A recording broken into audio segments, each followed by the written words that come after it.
Alright, ladies and gentlemen, it's time to do a spoiler talk for Star Wars Episode 9, The Rise of Skywalker. But before we begin spoiling, undoubtedly, the best Star Wars movie ever. Everyone can agree on that. And everyone can also agree that our best sponsorship shoutouts have been for this month's sponsor, Hostinger.com! Hostinger. At long last we... Jedi! Huh? He said last. So like the last Jedi. We have our very own homepage, therealrejects.com. It's still a work in progress, and John will continue tweaking it in the new year. Right, John? Why am I the only one working? But luckily, Hostinger makes registering your domain and building your first website a breeze, like the way this trilogy is. Looking to turn your Jedi power battles into Let's Plays? Take advantage of Hostinger's virtual private servers. Finally ready to publish that 13-part essay on your intense love for Star Wars Episode 9, The Rise of the Best Skywalker movie? Hostinger is integrated with WordPress to help you get that blog up and running. They can even help you open a web store, so you can finally get your life-size crochet REYLO dolls to the people. What about Finno dolls? Finno? Yeah, like... Why don't you just write better jokes for me next time, John? I'm sorry. You know, why don't you just do your thing where you point to the... Hostinger offers a variety of fast and secure options as well as 24-hour customer service. And when you visit hostinger.com/therealrejects and enter our special promo code, TheRealRejects, you can save a full 91% on one of Hostinger's annual hosting plans. That's almost 100%, which is the Rotten Tomatoes score for The Rise of Skywalker. So what you waiting for, people? Visit hostinger.com/therealrejects today! All right, on to the spoiler talk. You guys have been warned. So I just want to tease some things that we are going to discuss. There's going to be more than this. Starting off with like the heavy amount of course corrections. Emperor Palpatine returning, how they handled that ultimately. Kylo Ren's character arc. Transition, Princess Leia, Rey's parents, yay, they're discovered. Rey being a Palpatine, Rey killing Palpatine, the whole Mary Sue, but I usually call it God mode abilities of Rey. That's better. And how that's all continuously handled, just as the trilogy. Rey taking the Skywalker name, REYLO. Things that were wasted, dropped, or just dumb. Well, some minor examples, General Hux, Knights of Ren. The Force solves everything, apparently. Yeah. Sort of surprising appearances, some Easter eggs and such. We're not going to go over all of them. There's so much movie here. We're not going to break this whole thing down, but if some Easter eggs come up, they come up. We're going to dive into this, have a little bit of freeform, but these are going to be like primarily the topics we'll be focusing on. The experience has been interesting. At the time of filming this, we shot our non-spoiler review yesterday, immediately leaving the theater. As I was editing the review, I mean, John was with me for most of the day and night. I kept telling him, like, this is coming across like I love this movie when I really don't. Like, that's why I kept doing those, like, random inserts in there. There's a reason I haven't read every comment, because with a movie that's getting this much backlash, and it was expected that it would, it's hard to fall under the gray area of things, I noticed. Well, yeah. And I mean, I don't know. I personally, just as a, being here, I didn't think it sounded too positive or too negative. But yeah, it doesn't matter. I'm not retracting anything I said. Like, what I thought was positive and good about the movie, I do think that. So if you want to know what's like good about that I personally liked, it's all in that non-spoiler talk.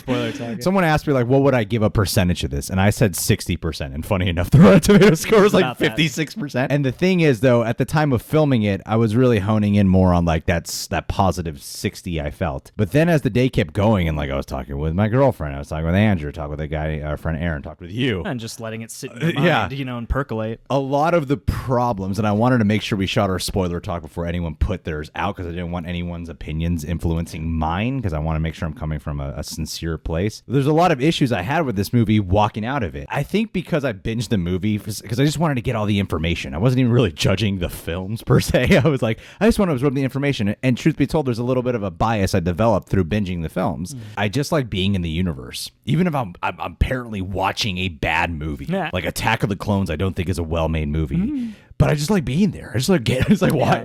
Even if I'm aware it's bad. I think we consistently praise that world that they inhabit and how tangible they make it. But as time has gone on, The things I have issues with, now I'm like really a 50-50 now as opposed to 60-40. It's like with The Last Jedi. I really actually loved it when I first saw it. And then after binging them, my opinion has drastically dipped. My opinion on this latest trilogy has actually dipped significantly. Because once I got to Force Awakens, I watched this in timeline order. Once I got to Force Awakens, suddenly I was like, oh, this is what a Disney Star Wars movie is. I just gotta say, even with this third one, as a trilogy, it does not flow. No, it doesn't. It's a hodgepodge of cluster ideas. And then watching this movie, I gave a lot of benefit of the doubt to the fact of how much fun I had and the immediacy of it.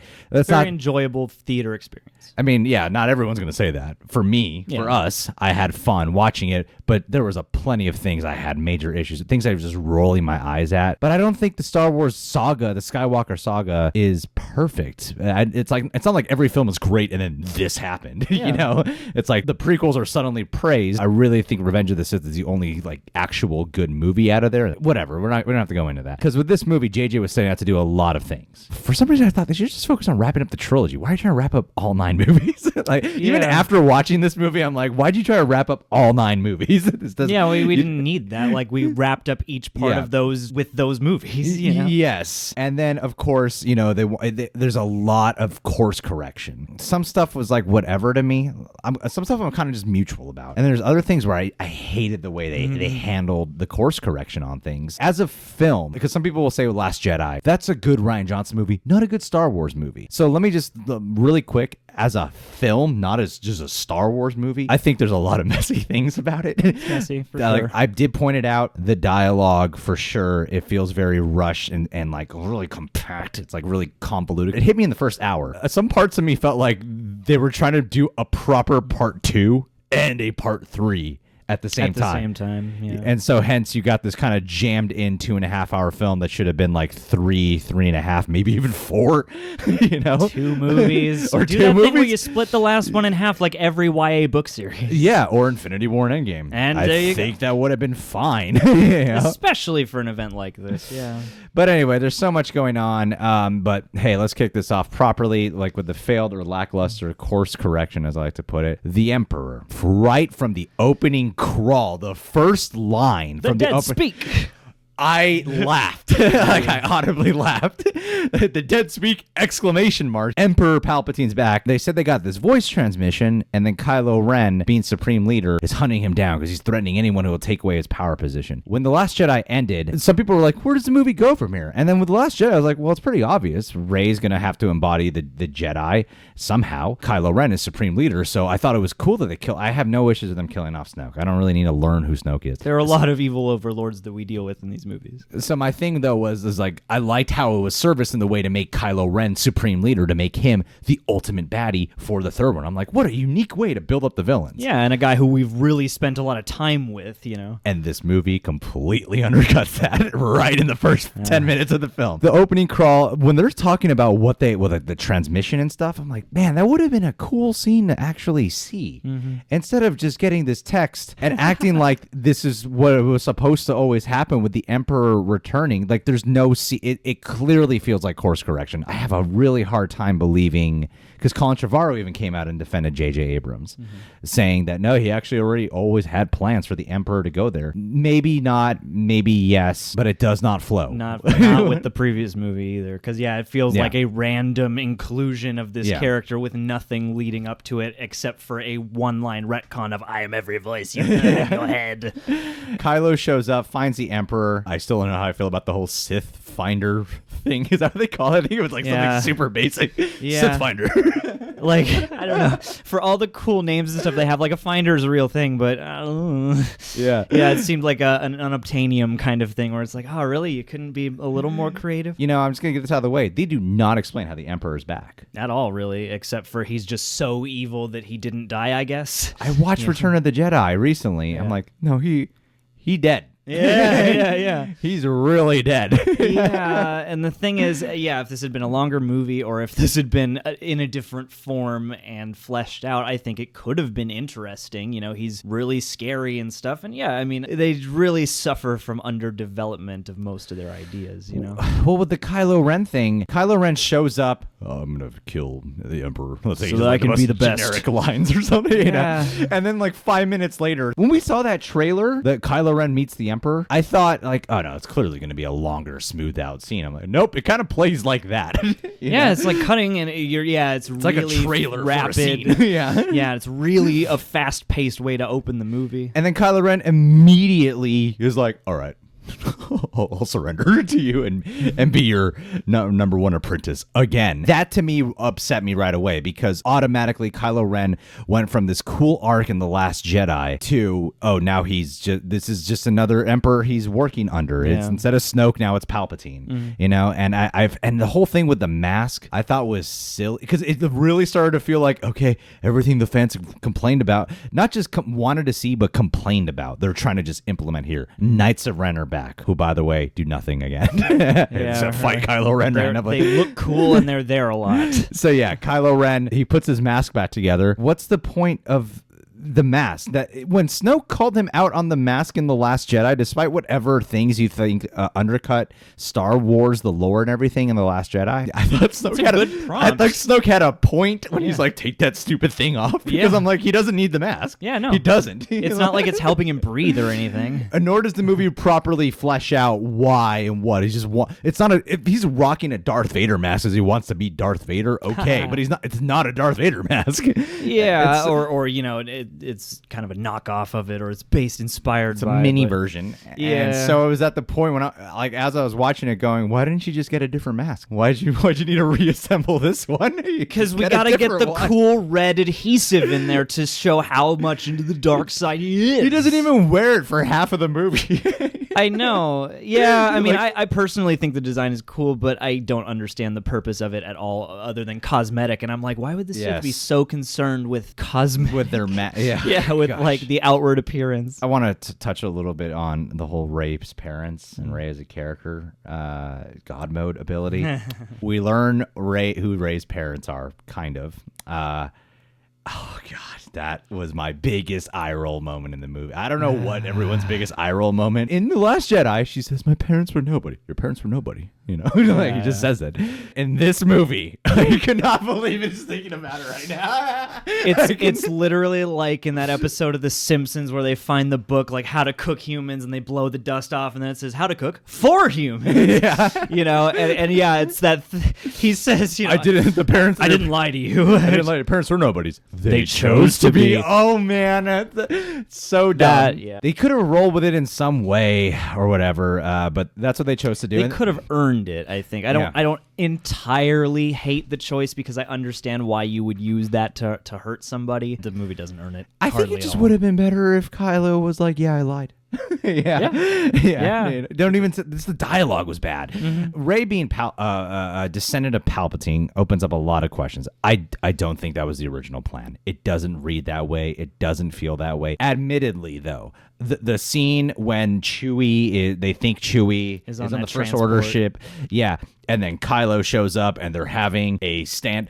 Because honestly, when Rey started, because there's already a couple things that happened in the movie that just made me roll my eyes, which was Rey's life force ability, which I know is in Star Wars thing, but the problem is how does Rey do it? Just because she is Palpatine's descendant, she's Palpatine's granddaughter, and that she had very minor training from Luke and mainly trained from Leia, apparently, which is a nugget I kind of like, actually. I like that Leia apparently had some training, and they explain when she stopped, and the information, I think, is cool. There are a lot of interesting ideas, potentially. Right, but her life force abilities, her insane strength, still she has to earn it. She has to still develop it. And I don't think this movie solves that at all. And her being Palpatine's granddaughter does not solve that. So when she was holding the ship back, I was like, oh my God, here we go. She's just unbelievably powerful. Then when the Sith lightning came out of her, I went, oh, that's cool. Yeah.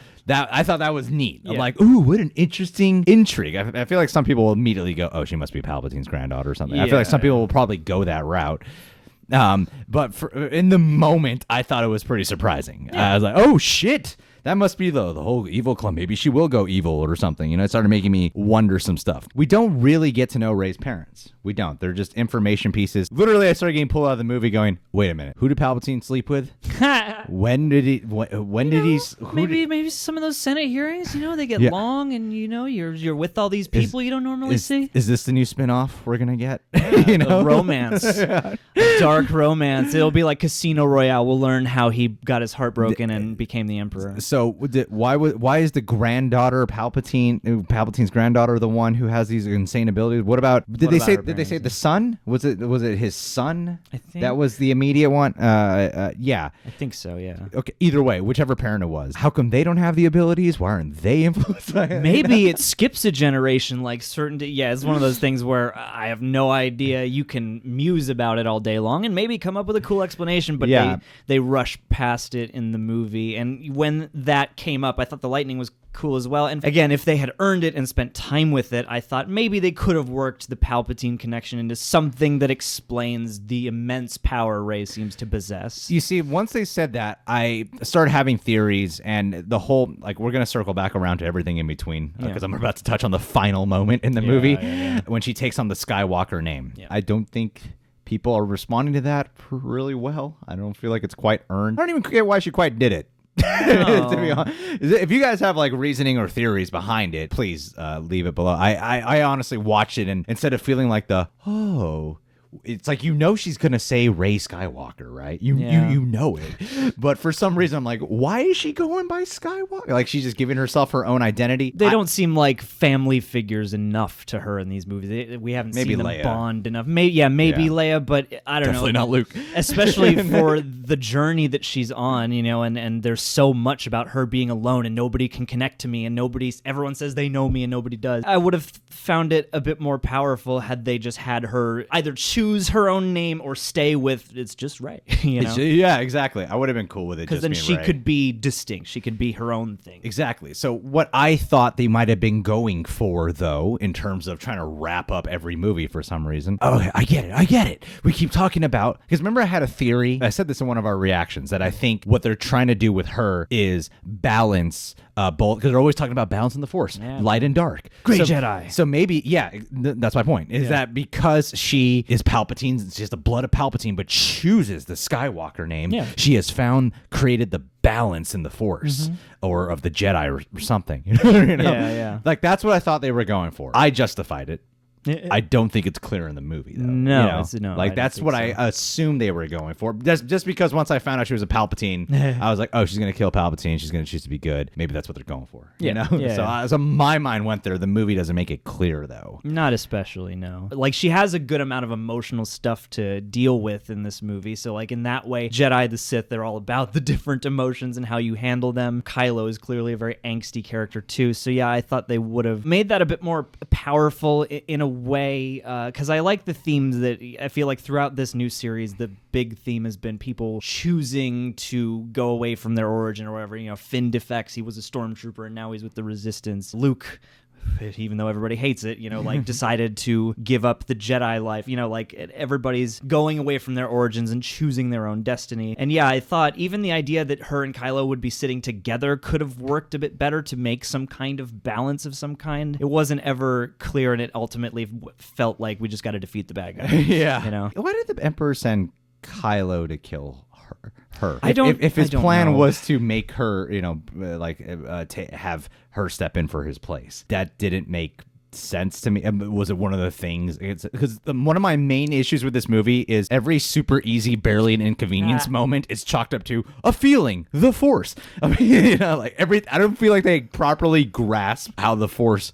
Well, I mean, I don't have a rule book on it, but I know not everything is chalked up to the Force, you know? That's not how the Force works. Seriously, though. Yeah. Seriously, this movie especially is every little resolve is like, no, the Force, you know? Yeah, and there are things that I think in a way that could have turned, like, you know, the Force is a relatively spiritual concept. There are writings on the nature of that, and so I thought they could have utilized that to bring our heroes together in some way that's new new and interesting, but they don't. It's just an easy explanation. Yeah, for every time Finn's like, no, it's over there. I don't have any reason to believe that other than this feeling. You know. Well, let's talk about Kylo changing and a little bit of Leia within there because she's important to that. And I did say in our spoiler, I really like what they did with her here. Yeah. I feel like some people don't really like that, how they handled her, but we're all aware of the situation that occurred and they had to work around it. And I think with what they worked around, it was really effective. And then, of course, REYLO. Yay. Oh, God. That was in the theaters when they kissed, half the crowd hated it. You could tell. And half the crowd was applauding. It was so weird because it was so scattered when it happened. Well, yeah, because it is both. It's like, it's something. I don't like it, personally.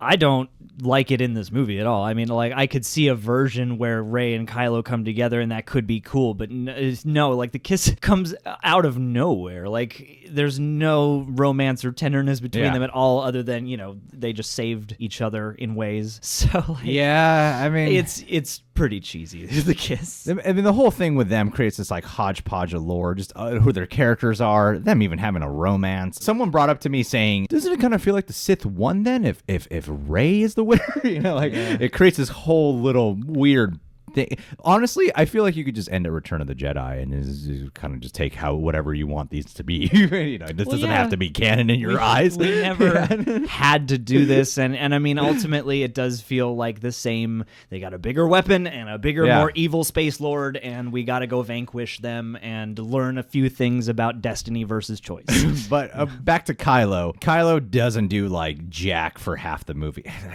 I don't like how in this trilogy he just kept losing to Rey. I think every time he lost to Rey, pretty much.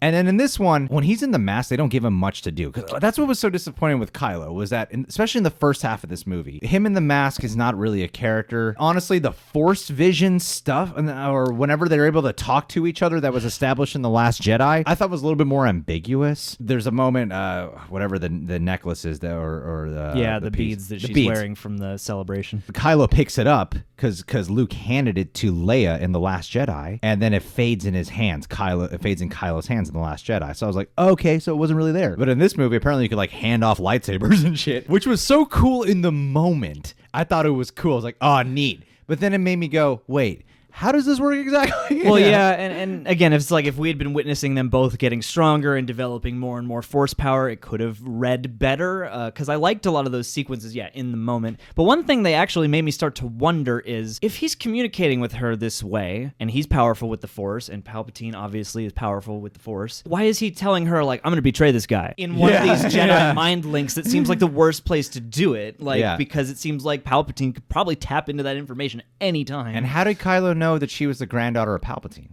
I don't know. Whatever. It doesn't matter. Back to Kylo and his change, all right? The whole Princess Leia resolve that they did here, I thought was awesome. In the sense of how her death was a motivation using her life force, because life force is all over this movie, and using the last of her life force in order to have a connection that ultimately serves as a great distraction for Rey in the moment, to have a connection with Kylo to help bring him back to his humanity. And then also, I did appreciate the life force nugget. She has it, because I thought, oh, okay, they're going to kill Kylo off here when he's distracted, and she takes his lightsaber and stabs him. His lightsaber or hers? I forget. Anyway, stabs him and then heals him, bringing Kylo back to a human grounded moment. With Leia's death and what the purpose, the way they served it and how they used it to motivate the story forward, I actually appreciated it and thought it was handled pretty well. And honestly, I couldn't tell when it was like weird green screen or whatever the hell they had to do. I wasn't distracted by anything with Leia. To me, it fit. Except for the perfunctory de-aging flashback. Why do they keep feel like doing every movie now has to have a de-aging sequence for some reason? You don't need that. You could have just kept her in the mask. You didn't even need to have the...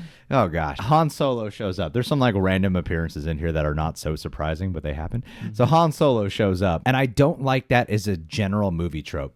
BVS did it with Clark talking to his father, getting advice from a ghost who's not a real ghost. Ghost dad. Hallucinatory ghost dad. And when he first showed up, it wasn't a surprise necessarily. They explained, you're just a memory. And I get what they were going for. It felt like in their scripting and outline, they were like, if we redo the lines from The Force Awakens, but instead of him stabbing him, he throws it, full circle. But it just played as kind of corny to me. Again, it could have worked. It could have been a nicely tied motif, but yeah, it feels like a random thing. I get it, especially coming off The Last Jedi more and more and more, because it does seem like they tried to make a part 3 to part 1. Yeah. You know? Well, the Easter eggs and the nuggets and everything planted for Kylo to eventually go to the light side have been established since The Force Awakens, in all fairness. That seems to be the constant struggle and the battle that they keep having with Kylo. Like, there's light in you. Seriously, there's light in you. I can feel it. We all can feel it. Yeah. There's light in you. Because like in Return of the Jedi with Vader, Luke fights for that in Return of the Jedi, but not the other ones. And in this one, it's been throughout all the films. But there's something about the way how it's handled in this movie that felt odd. Like when he's running to help out Rey, and he's kind of embodying a little bit more of a Han Solo kind of idea. You know what I mean? Yeah, when he's just in the black shirt and the blaster. black pants. Yeah. There's something that seemed a little bit off to me about it. I don't know exactly what it was, because when they have that showdown, there was a lot of confusing elements in that showdown with Emperor Palpatine. When they suck the life force out of them. Yeah, what was that? That was one of the few things that in the moment I was like, that's bullshit. I mean, they're sucking the life force out of them, and then Rey uses ultimate force on him a few minutes later, and I was like, what was the whole point of sucking the life force out of them exactly? Well, how did you not do that? Like, what did you do then? And how was Kylo able to transfer life force to Rey when she was dead if the life force was sucked out of it, you know? Like, all these things were just kind of confusing and super easy, barely an inconvenience. Yeah, and then you start force justification. How does the life force work? Is it like a jug where, like, if you pour it out, you know, if we yeah. both split it, then we're both kind of waning away? Like, again, this movie really suffers at the hands of its pace, and I think it's easy to enjoy in the minute because there are a lot of interesting ideas, and you're going along for the adventure, and there's all the lights and sounds and actors who are doing a good job. But yeah, everything starts to raise questions and holes when you look back on them because they don't have enough time to drive the emotions home to motivate these things. There are things in here like Easter egg stuff that I really think they were a little bit bogged down by trying to tie in all 9 movies. There's a thing in the concept of her when she is like meditating, trying to connect with all the fallen Jedi, the past Jedi, that I liked. And honestly, like when she's like using the last of her abilities to conjure up some energy, and she's hearing all the voices of actors from the past, like like I can hear their voices. Sam Jackson, Hayden Christensen, oh, there's Liam Neeson's voice, yay, you know, like I'm hearing all their voices and greatest hits of the Jedi. And because I binged the movies, I think my instant reaction to really having a fun time with this really did work on my nostalgia with the film because I had so much fresh in my mind. Yeah. I wonder how people are just gonna react to the whole thing of all the Jedi live in me now. Do they? I don't. Yeah, I think they should have just killed her. I really wish they just killed her off. I feel like that would have been more powerful. Yeah, if she had just died for the cause or something, or you know, sacrificed herself for the ultimate victory. You know, Neo style. Something like I told you that there was like weird Matrix Revolutions vibes. I got to this, where they're trying to resolve a lot, add a lot of things, but at the same time, it's like it feels like it's going for a dark feel, but it kind of feels like cheesy instead of like really dark. You know? It's not Empire or anything. No, and where she ends up, I just don't have. Usually, there's a sense of finality or a sense that like, oh yeah, she'll go on to other adventures. And where it ended, I was like, I don't know what she's going to turn into after this. They raise a lot of confusing things, and there are things that are here that are just wasted or completely dropped. They have a whole thing established that I thought they were going to finally wrap up because Finn is clearly into Rey in The Force Awakens. Yes. And he spends a lot of The Last Jedi just go, I need to get to Rey. I need to get to Rey. I need to find Rey. You know, they have the moment where they're in the sinking sand. I need to tell you something, Rey. There's something I never told you. And it's this joke that keeps being brought up. And you're like, okay, I get it. We're going to get to a point where Finn finally confesses his feelings for her. So when REYLO kiss happened, which I just don't think was earned and it's just awkward, does that like upset me? Yeah. I like actually got like irritated with that. Like I wasn't having a bad time at that moment, but that was also one where I was like, really? It feels so forced. It is, no pun intended, it's forced. It's perfunctory. And playing into a meme or some shit. I don't know. So I was like, oh man, it's going to be awkward for Finn when he finally... Nope, he does not tell her. He doesn't doesn't tell her anything. They never tie that thread. Finn doesn't have a character. His arc was really wrapped in Force Awakens, and they do nothing with him here. Knights of Ren were still nothing. General Hux being a spy was a funny moment, admittedly. When it happened, I liked that at the time. it was funny. Yeah. His reasoning, and then him getting killed off a second later, and then I actually was sitting back going, wait, a spy. What did he help out with exactly? Giving them information, like trickling them information on the down low. What was that? I'm not sure what the information was. I'd have to go back and I don't remember whether or not they'd specify in the movie, but Maybe they say it's we in there. have- There's a lot of information being thrown our way the Yeah. whole time. Oh, I remember. It's when they dock the Millennium Falcon and they download it's at the that beginning. information to R2, and he says we've got a spy in the. Oh yes. Oh, but what was the information? It doesn't matter. Okay, so, but the General Hux motivation I thought was silly. The way the Hux character was treated, this whole trilogy is like a bitch. he's such a bitch. Like the He's whole like sniveling time. and yeah. It was funny, the reveal, but at the same time, it just they didn't do anything with it. They just kill him off right away. You know what I don't like about that? I liked everything up until he said, "I don't care if you win. I just care if they lose." I was like, what motivation is that? Like, why would you put yourself at that much risk and rise to this level in an organization if you don't care about anything? Rose sideline like a mofo. Oh in this yeah. movie. Oh gosh. She's in a few shots. Says I was a like, couple- she wasn't the Jar Jar Binks of this franchise. What the hell's going on? Why is she like put to the side? So the Luke Skywalker surprise, not really a surprise. Man, what a course correction dialogue interaction that was. Oh yeah, this thing deserves a Jedi's weapon deserves more respect than that. Yes, I was wrong. I was wrong. Remember I don't know what I said that last movie, but clear it from your mind. And I couldn't tell if they thought they were wrapping something up or if it was just an Easter egg when he lifts the X-Wing out of the water. Obviously referencing to The Empire Strikes Back when he couldn't lift it out of the water and Yoda did it for him. But man, everything is just such a convenience. Yeah. If Rey doesn't have the godlike abilities, someone else helps her. Like she doesn't even lift it out of there. It's a Jedi ghost who does it for her. Gosh. But there are sequences that I do after all this. There are additional sequences I did enjoy. I did like the first chase sequence in the Millennium Falcon. Hyperspace jump. Yeah, the hyperspace jump scene. Kind of reminded me of Thor: The Dark World. Yeah, when a they're little jumping bit. between realms, but I thought it was like cooler here just to see that. And for what we know about what the ship can handle, Right, it adds right. a little tension. The Zori Bliss character, I thought she was all right. I like what you did with Poe. Especially loved when Poe looked at her at the end like. See, that's a thread Yeah. that paid off really well.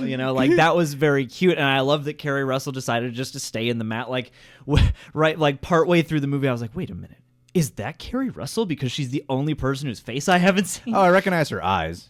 Or like Yeah. this little visor moment here. Yeah. I reckon I was able to tell that was her when that popped up. The new droid I thought was funny. Kind of. Dio. Yeah, that's his name? Yeah, the I'll little try to remember that. cone guy on a wheel. Yeah, he was cool. Yeah, He he was was neat. funny. He was traumatized. Just didn't want to be treated poorly Yeah. anymore. The music was great. That goes without saying. One of the best songs is in the one I despise. The only one I truly do not enjoy watching is The Phantom Menace. The Phantom Menace has one of the best Star Wars songs ever. One of my favorite songs ever, Duel of the Fates. I just love that. I work out that song. I love it. So yeah, the music in here is awesome. Great special effects and Yep. puppetry and Had to set think. dressing and costuming. New character who by the Death Star thing couldn't tell if Lando had what were they setting up a new movie with them? Is that what they were doing?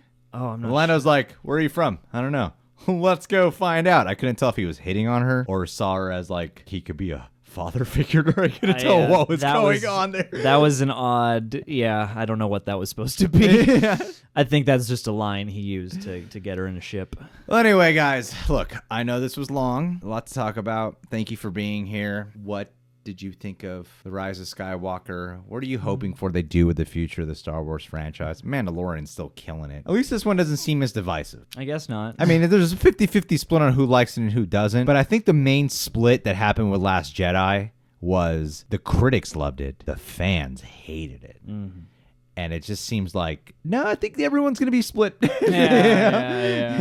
I think that's where the war happened between here. I feel like it's going to be pretty much 50-50. Like you can just feel it in the crowd. Yeah. Half the fans were loving it. Half the fans were not liking it. Yeah. I bumped into people who gave quick opinions, who were like really not for this, and people who really were for it. I can have fun and watch this. Yeah. I can, and I did have fun and watch it. I don't know where I ultimately fall. My opinions for these movies tend to switch and evolve and change. All opinions grow over time. Once you put it on camera, it's finite. And you cannot change your mind. You cannot, or else you're a hypocrite and a liar. Don't think about it any more than this. Do not develop or nuance your feelings. How can I trust you if you change your opinion ever? Further examination, you say? Never. Never. Maybe it'll change on second viewing. All right, guys. Well, thanks for being here. Subscribe to The Real Rejects. Click that notification bell. Thank you to Hostinger for sponsoring this video. And go to the special link. Get 91% off. See you guys.